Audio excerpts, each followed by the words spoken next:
Doncs els punts claus de la proposta que vam dissenyar per pressupostos participatius per l'any 2017-2018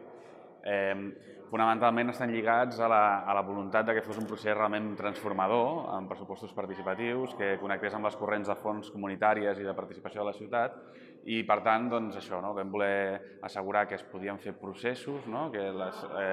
que treballàvem amb comunitats organitzades, amb col·lectius no organitzats, que era un procés sobretot deliberatiu i no només de fer propostes d'accions concretes, sinó que es deliberava conjuntament i es prioritzava conjuntament. També vam voler fer l'esforç d'assegurar que es podia arribar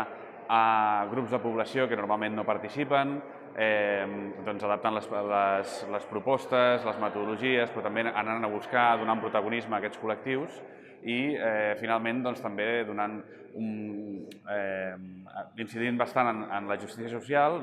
a nivell pressupostari, per tant, fent un pressupost que fos redistributiu i que, per tant, en aquells districtes i barris i territoris on hi ha especialment població desafavorida hi hagués un pressupost específic que pogués donar atenció a propostes de transformació en aquells barris.